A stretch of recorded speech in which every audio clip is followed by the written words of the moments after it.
കാറ്റും കോളും ആഞ്ഞടിച്ചപ്പോൾ കർത്താവായ യേശുക്രിസ്തുവിൻ്റെ വചനത്തിൽ അടിയുറച്ച് വിശ്വസിക്കുകയും കർത്താവായ യേശുക്രിസ്തുവിൽ വിശ്വസിക്കുകയും ചെയ്ത് തൻ്റെ ജീവിതത്തിൽ ആഞ്ഞടിച്ച കാറ്റിനെയും കോളിനെയും ശാന്തമാക്കുന്ന കർത്താവായ യേശുക്രിസ്തു അവൻ എന്നും എന്നേക്കും ജീവിക്കുന്നുവെന്ന് തെളിയിച്ചുകൊണ്ട് സിസ്റ്റർ മേരി ഹെലൻ ഇന്ന് തൂലിക മീഡിയ റൂമിൽ നമ്മോടൊപ്പമായിരിക്കുന്നു. തൂലിക ടിവിയുടെ പ്രേക്ഷകർക്ക് വേണ്ടി സിസ്റ്റർ മേരി ഹെലനെ ഞങ്ങൾ സ്വാഗതം ചെയ്യുന്നു. തൂലിക ടിവിയുടെ ഈ മീഡിയ റൂമിലേക്ക് ഞങ്ങൾ സ്വാഗതം ചെയ്തല്ലോ. ഈ ദിവസങ്ങളിൽ ഞങ്ങൾ അറിഞ്ഞത് പ്രകാരം സിസ്റ്റർ അനേക കഷ്ടതകളിൽ കൂടെ, പ്രതിസന്ധികളിൽ കൂടെ, പ്രതികൂലങ്ങളിൽ കൂടെ കടന്നു വന്ന് ജീവിതത്തിൽ നിന്ന് ക്രൈസ്തവ സമൂഹത്തിന് മുഴുവൻ ഒരു മാതൃകയായി അല്ലെങ്കിൽ ഒരു ഉത്തമ സാക്ഷിയായി ഇന്ന് നിലനിൽക്കുന്നുവെന്ന് അറിയാൻ തക്കണം കഴിഞ്ഞു. നിങ്ങളുടെ ജീവിതത്തിലെ നിർണായകരമായ ചില പ്രധാന കാലഘട്ടങ്ങളുണ്ട് എന്ന് ഞങ്ങൾ വിശ്വസിക്കുന്നു. അതിലേറ്റവും പ്രധാനപ്പെട്ട ഒരു സംഭവം പറയാമോ? എൻ്റെ ജീവിതത്തിൽ നിർണായകമായ 3 സംഭവങ്ങളാണ് ഉണ്ടായിട്ടുള്ളത്. അതായത് ഒന്നാമതായിട്ട് ജനനം മുതൽക്ക് തന്നെ ഒരു കുഞ്ഞിന്, ഒരു ആരോഗ്യമുള്ള കുഞ്ഞിന് വേണ്ട യാതൊരു വിധത്തിലുള്ള കാര്യങ്ങളും ഇല്ലാതെയാണ് ഞാൻ ജനിച്ചു വളർന്നത്. എന്നാൽ ഒരു 5 വയസ്സ് വരെ എന്ന് പറഞ്ഞ മാതിരി സംസാരിക്കാൻ കഴിവില്ലായിരുന്നു. എന്നാൽ അതുപോലെ തന്നെ എന്നെ അങ്ങനെയുള്ള രീതിയിലാണ് എൻ്റെ മാതാവ് എന്നെ പഠിപ്പിച്ചത്. പക്ഷേ ആ കാലഘട്ടത്തിൽ തന്നെ ചെറുപ്രായത്തിൽ തന്നെ ദൈവവുമായിട്ടുള്ള ബന്ധത്തിൽ എനിക്ക് ഭയങ്കരമായിട്ടും ഒരു റിലേഷൻഷിപ്പ് വരാനിടയായി. അങ്ങനെ ദൈവവുമായിട്ടുള്ള റിലേഷൻഷിപ്പിൽ വരാൻ കാരണം എന്ന് വെച്ചാൽ എനിക്ക് കൂടുതൽ ഫ്രണ്ട്സും കാര്യങ്ങളൊന്നുമില്ല. കർത്താവുമായിട്ടാണ് ഞാൻ എൻ്റെ എല്ലാ വിധത്തിലുള്ള ദുഃഖങ്ങളും പങ്കുവെച്ചത്. അങ്ങനെ ഒരു ആ സമയത്ത് ഞാൻ പഠിക്കുന്ന സമയത്ത് എനിക്ക് മറ്റുള്ള കുഞ്ഞുങ്ങളെ പോലെ ഒന്നും യാതൊരു വിധത്തിലും മറ്റുള്ള കുഞ്ഞുങ്ങൾ ചെയ്യുന്നത് പോലെ ഒന്നും ചെയ്യാനുള്ള ആരോഗ്യമോ കാര്യങ്ങളോ ഇല്ല. കാരണം ഞാൻ ഒരു എയർലിപ്സ് ആയിട്ടാണ് ജനിക്കുന്നത്. എൻ്റെ എല്ലാ ഭാഗങ്ങളും, മൂക്കിൻ്റെ അണ്ണാക്ക്, അങ്ങനത്തെ സംഭവങ്ങളെല്ലാം വെച്ചതാണ്. അങ്ങനെയുള്ള നിലയിലാണ് ആ സംഭവത്തോടു കൂടിയാണ് ഞാൻ ദൈവവുമായിട്ട് കൂടുതലും ബന്ധം സ്ഥാപിക്കാനായിട്ട്. തൂലിക ടിവിയുടെ പ്രേക്ഷകരെ, നിങ്ങൾ കേട്ടുവല്ലോ, ജീവിതത്തിൽ ജനിച്ചപ്പോൾ മുതൽ തനിക്ക് സംസാരശേഷിക്ക് വൈകല്യം സംഭവിച്ചിരുന്നു, അല്ലെങ്കിൽ ജന്മനാ തന്നെ വൈകല്യമുണ്ടായിരുന്നു. എന്നാൽ തൻ്റെ ജീവിതത്തിൽ തനിക്ക് ആരോടും സംസാരിക്കാൻ കഴിയാതിരുന്ന സന്ദർഭങ്ങളിൽ, അല്ലെങ്കിൽ തനിക്ക് ഫ്രണ്ട്സ് ഇല്ലാതിരുന്ന കാലഘട്ടങ്ങളിൽ കർത്താവായ യേശുക്രിസ്തുവുമായിട്ട് വളരെ അടുത്ത ബന്ധം, ഒരു സ്നേഹിതനെ പോലെ, കൂട്ടുകാരനെ പോലെ, കൂട്ടുകാരിയെ പോലെ താൻ സംസാരിക്കുകയും ക്രിസ്തുവുമായുള്ള ബന്ധത്തിൽ താൻ മുന്നേറുകയും ചെയ്ത് അതിനെ അതിജീവിച്ചു എന്ന് നമുക്ക് കേൾക്കാൻ കഴിഞ്ഞു. സിസ്റ്റർ മേരി ഹെലൻ, ഈ ദിവസങ്ങളിൽ അല്ലെങ്കിൽ നിങ്ങളുടെ ബാല്യകാലത്തിൽ നിങ്ങൾ അതിനെ തരണം ചെയ്തു. പിന്നീട് ഇപ്പോൾ നിങ്ങൾക്ക് മറ്റു കുഴപ്പങ്ങളൊന്നും കാണുന്നില്ല. എന്താണ് അതിനിടയിൽ സംഭവിച്ചതായ ദൈവിക പ്രവൃത്തി? എൻ്റെ ലൈഫിൽ പ്രായമാകുന്തോറും ഒരു അസുഖക്കാരി എന്നുള്ള നിലയിലാണ് ഞാൻ അറിയപ്പെട്ടു വന്നത്. കാരണം കൂടുതലും എന്നെ പുറംലോകം കാണുന്നത് ഒരു അസുഖമുള്ള ഒരു കുഞ്ഞായിട്ടാണ്. ഒരു 18 വയസ്സുള്ള സമയത്താണ് കൂടുതലും ഞാൻ ഒരു വല്ലാത്തൊരു സ്റ്റേജിൽ വന്നപ്പം അതിനകത്ത് ദൈവം ഒരു അത്ഭുത രോഗസൗഖ്യം ഉണ്ടായി. അതിനുശേഷമാണ് ഞാൻ ദൈവത്തിന് വേണ്ടി വേല ചെയ്യണമെന്നുള്ള ആ ഒരു ഇതിൽ മണക്കാലെ ദൈവവചനം പഠിക്കാൻ കടന്നുപോയി. എന്നാൽ ആ നിമിഷങ്ങൾ മുതൽ ദൈവം ഒത്തിരി കഷ്ടങ്ങളും പ്രയാസങ്ങളും, അതായത് വചനം പഠിക്കാൻ പറ്റത്തില്ല, ആ സമൂഹത്തിൽ ഒരു പെൺകുട്ടിക്ക് ദൈവവേല ചെയ്യാൻ പറ്റത്തില്ല എന്നുള്ള ഒരു മേഖലയുണ്ടായിരുന്നു. പക്ഷെ അതിനെല്ലാം തരണം ചെയ്യുവാനുള്ള ദൈവകൃപ ആ സമയത്ത് വന്നു. അതിനുശേഷമാണ് ഞാൻ നോർത്ത് ഇന്ത്യയിൽ മിനിസ്ട്രിക്ക് വേണ്ടി കടന്നു പോകുന്നത്. അതിനുശേഷം ഒരു പെൺകുട്ടിയും, അതായത് ചെറിയ പ്രായത്തിൽ തന്നെ ഒരു പെൺകുട്ടിയും ഒട്ടും ആഗ്രഹിക്കാൻ പറ്റാത്ത നിലയിലുള്ള ഒരു അസുഖം എനിക്ക് ആ സമയത്ത് വരാനുണ്ടായിരുന്നത്. ഞാൻ അറിയുമ്പോൾ തന്നെ എനിക്കത് പിന്നെ ഞാൻ ഇങ്ങനെ ജീവിക്കും എന്നുള്ള ഒരു രീതിയിലായിരുന്നു. അതായത് നല്ല പ്രായത്തിലൊരു ക്യാൻസർ പേഷ്യൻസിന് ആ ഒരു നിലയിലേക്ക് എൻ്റെ ജീവിതം കൊണ്ടുപോയി. പക്ഷേ ആ നിലയ്ക്ക് അന്ന് ദൈവം ദോഷങ്ങളാൽ പരീക്ഷിക്കുന്ന ദൈവമല്ല. അതായത് നമ്മളെ സംബന്ധിച്ചിടത്തോളം ക്രിസ്തീയ ജീവിതത്തിൽ വരുന്ന ഓരോ പ്രയാസങ്ങളും വചനം പറയുന്നത് പോലെ സകലവും ഹെലൻ ഇരിക്കട്ടെ, ഞാനിങ്ങനെ കേട്ട് ശ്രദ്ധിച്ചുകൊണ്ടിരിക്കുകയായിരുന്നു. നിങ്ങൾ പറഞ്ഞു നിങ്ങളുടെ യൗവന കാലഘട്ടത്തിൽ, ഒരു പെൺകുട്ടിയുടെ നിറഞ്ഞ യൗവന കാലഘട്ടത്തിൽ ആരും ആഗ്രഹിക്കാത്ത, ആരും കേൾക്കാൻ ഇഷ്ടപ്പെടാത്ത ഒരു ക്യാൻസർ രോഗത്തിന് അടിമപ്പെട്ടു. ആ പ്രത്യേക സന്ദർഭങ്ങളിൽ ഹെലൻ എങ്ങനെ ഇതിനെ തരണം ചെയ്തു? അല്ലെങ്കിൽ എന്ത് ദൈവവചനമാണോ, അല്ലെങ്കിൽ മറ്റാത്മീയരാരെങ്കിലുമാണോ, അല്ലെങ്കിൽ കർത്താവായ യേശുക്രിസ്തുവിൻ്റെ എന്തെങ്കിലും പ്രത്യേക സന്ദർശനമാണോ, അല്ലെങ്കിൽ ഇടപെടലുകളാണോ തന്നെ ജീവിതത്തിൽ ഇതിനെ സർവൈവ് ചെയ്യുവാനായിട്ട് ഹെലനെ സഹായിച്ചത്? തീർച്ചയായും എനിക്കത് പറയാൻ കഴിയും.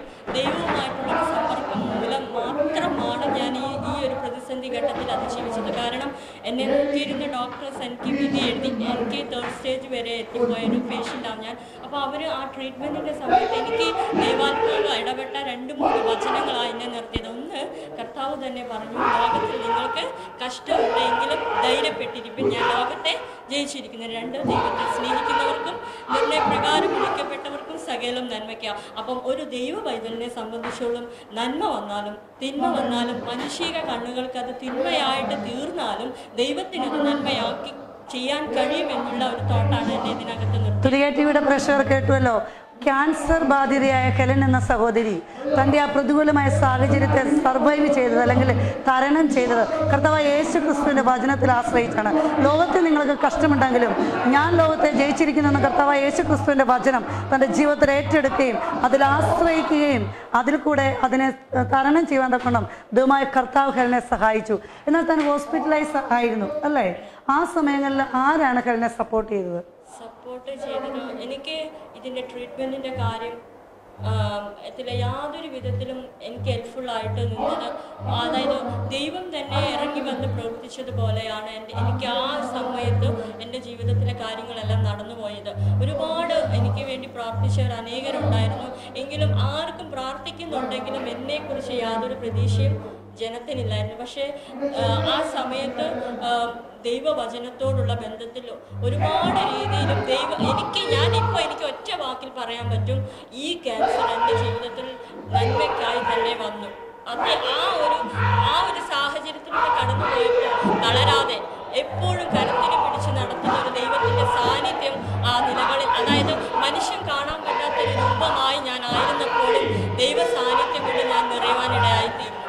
ഞങ്ങളെ കേൾക്കുന്ന പ്രേക്ഷകരെ, ഇന്ന് ഞങ്ങൾക്കും നിങ്ങളോട് പറയാനുള്ളത് തന്നെയാണ്. നമ്മുടെ ജീവിതത്തിൻ്റെ പ്രതിസന്ധികളിൽ, പ്രതികൂലങ്ങളിൽ, മാരകമായ രോഗങ്ങളിൽ നാം ഏതവസ്ഥയിലായിരുന്നാലും കർത്താവായ യേശു ക്രിസ്തു അല്ലാതെ ഈ ഭൂമിയിൽ നമ്മൾക്ക് ആരുമില്ല. മാതാപിതാക്കൾ കൈവിടാം, സഹോദരങ്ങൾ കൈവിടാം, ചർച്ചക്കാർ കൈവിടാം. എന്നാൽ യേശു ക്രിസ്തുവും യേശു ക്രിസ്തുവിൻ്റെ വചനവും ഏത് മാരക രോഗത്തെയും അതിജീവിപ്പിക്കത്തക്ക നിലകളിൽ നമ്മളെ കരം പിടിച്ച് കൈപിടിച്ച് നടത്തി മുന്നോട്ട് നയിച്ച് നമ്മളൊരു പ്രത്യേക ലക്ഷ്യത്തിലേക്ക് കർത്താവ് യേശു ക്രിസ്തു നമ്മളെ നടത്തുന്നു എന്നുള്ളതിൻ്റെ ഒരു പൂർണ്ണ തെളിവും ഒരു ഉത്തമ സാക്ഷ്യമായിട്ടാണ് ഇന്ന് ഹെലൻ നമ്മളോടൊപ്പം ആയിരിക്കുന്നത്. ഹെലൻ, എനിക്ക് മറ്റൊരു കാര്യം ചോദിക്കാനുണ്ട്. ഈ ക്യാൻസർ മാറി അല്ലെങ്കിൽ പൂർണ്ണമായി സൗഖ്യം പ്രാപിച്ചതിന് ശേഷം ഹെലൻ്റെ ജീവിതത്തിൽ ക്രിസ്തീയ വേലയോടുള്ള അല്ലെ ക്രിസ്തീയ കാഴ്ചപ്പാട് എങ്ങനെ എത്രത്തോളം ഉയർന്നു, അല്ലെങ്കിൽ എങ്ങനെ അതിനൊരു മാറ്റം വന്നു? അതിനെക്കുറിച്ച് എനിക്ക് പറയാനുള്ളത്, എൻ്റെ സ്പിരിച്വൽ ലൈഫിൻ്റെ ഒരു ഗ്രോത്തിനൊരു പ്രധാനപ്പെട്ട ഒരു കാരണമായിരുന്നു ഈ ക്യാൻസർ എന്ന രോഗം. അതിലൂടെ തന്നെ എനിക്ക് സ്പിരിച്വലായിട്ട് എനിക്കറിയാം, ഒരു സ്പിരിച്വലി ഒരു പ്രമോഷനായിരുന്നു എൻ്റെ ജീവിതത്തിലുണ്ടായത്. അതിനെ ആ സംഭവം നിൽക്കെ തന്നെ ഈ ഒരു പെണ്ണെന്ന നിലയിൽ എനിക്ക് സുവിശേഷ വേലയോടുള്ള താല്പര്യം വർദ്ധിക്കുകയല്ലാതെ ദൈവത്തിന് വേണ്ടി നിലനിൽക്കണം. അത് എൻ്റെ പൗലോസ് പറയുന്ന പോലെ എൻ്റെ രോഗം, എൻ്റെ ശരീരം ക്ഷയിച്ചു പോയാലും ആ അവസ്ഥയിലും എനിക്ക് ദൈവത്തിന് വേണ്ടി പ്രയോജനപ്പെടണം എന്നുള്ള ഒരു ചിന്താഗതി തന്നെയാണ് ഇപ്പോഴും. ആ ഒരു ഫോക്കസിലൂടെ ദൈവത്തിന് വേണ്ടി വേല ചെയ്യാനായിട്ട് തന്നെ ഞാൻ ആഗ്രഹിച്ചുകൊണ്ടിരിക്കുന്നു. ഒരു പാട്ടുകാരൻ ഇപ്രകാരം പാടുമെന്നൊക്കെ ഇടയായിത്തീർന്നു, തീരാത്ത സന്തോഷം ക്രിസ്തുവിലുണ്ടെന്നാൽ. ഇത് ഹെലൻ്റെ ജീവിതത്തിൽ അങ്ങനെ തന്നെയാണോ? തീർച്ചയായും അതിനകത്ത് ഒരു സംശയമില്ല, യാതൊരു കാര്യമില്ലാതെ എനിക്ക് ഒറ്റ വാക്കിൽ ഉത്തരം പറയാൻ പറ്റും. ഏക ആശ്രയമായിരിക്കുന്നത് കർത്താവായ യേശു ക്രിസ്തു തന്നെ. ഇനിയുള്ള ഹെലൻ്റെ ജീവിതത്തിൽ എന്തെങ്കിലും ഒരു പ്രത്യേക ലക്ഷ്യം ദൈവരാജ്യത്തോടുള്ള ബന്ധത്തിൽ, സുവിശേഷവേലയോടുള്ള ബന്ധത്തിൽ, അതുപോലെ തന്നെ ക്രൈസ്തവ സമൂഹത്തിൽ തനിക്ക് എന്തെങ്കിലും ചെയ്യണമെന്ന് നിങ്ങളുടെ ആഗ്രഹമുണ്ട്? തീർച്ചയായും ഉണ്ട്.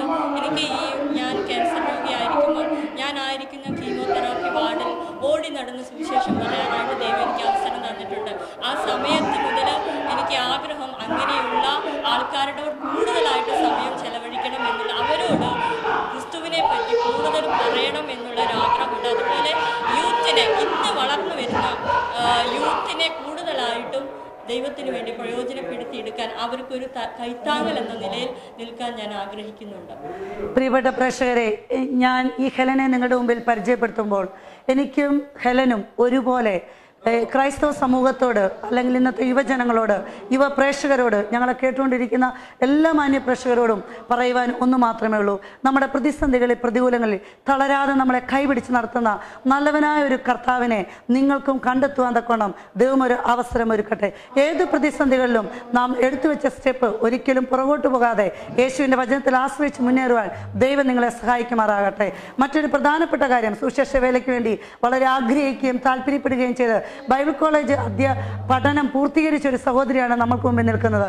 കർത്താവായ യേശു ക്രിസ്തുവിൻ്റെ വിളി പലപ്പോഴും നമ്മളിൽ കിടക്കുമ്പോൾ തന്നെ പാതി വഴിയിൽ നമ്മുടെ ജീവിതത്തെ തളർത്തിക്കളയുന്ന പല അനുഭവങ്ങൾ ഒരുപക്ഷെ കടന്നു വന്നെന്നിരിക്കാം. എന്നാൽ ആ പ്രതിസന്ധികളിലും തൻ്റെ ധൈര്യം കൈവിട്ടു പോകാതെ, തൻ്റെ ലക്ഷ്യം നഷ്ടപ്പെടുത്തി കളയാതെ ആ ബൈബിൾ കോളേജ് പഠനം പൂർത്തീകരിച്ച് ഗ്രാജുവേഷനോടുകൂടെ പുറത്തു വരികയും പിന്നീട് കർത്താവിൻ്റെ വേലയിൽ ഇന്ന് സജീവമായിട്ട് ഭാഗികമായിട്ടും പല രീതികളിൽ പ്രയോജനപ്പെടുവാൻ സഹോദരി ആഗ്രഹിക്കുകയും പ്രാർത്ഥിക്കുകയും ചെയ്ത് അനേക ഇടങ്ങളിൽ കടന്നു പോവുകയും കർത്താവായ യേശു ക്രിസ്തുവിൻ്റെ വചനം തന്നാലാവുന്നത് പോലെ മറ്റുള്ളവരുടെ സ്പ്രെഡ് ചെയ്യുവാൻ താൻ ആഗ്രഹിക്കുകയും പ്രവർത്തിക്കുകയും ചെയ്യുന്നു. തുലികാറ്റിയുടെ എല്ലാ മാന്യ പ്രേക്ഷകരും ഹെലൻ എന്ന സഹോദരിക്ക് വേണ്ടി പ്രാർത്ഥിക്കുകയും അതുപോലെ നിങ്ങളുടെ കൈത്താങ്ങലുകളും നിങ്ങളുടെ പ്രാർത്ഥനയും സപ്പോർട്ടും ഹെലൻ എന്ന സഹോദരിക്ക് ലഭിക്കുമെന്നുള്ള പ്രത്യാശയോടെ നന്ദി, നമസ്കാരം. തുലികാറ്റിയുടെ പ്രേക്ഷകർക്ക് വേണ്ടി ഹെലൻ എന്തെങ്കിലും പറയാനുണ്ടോ?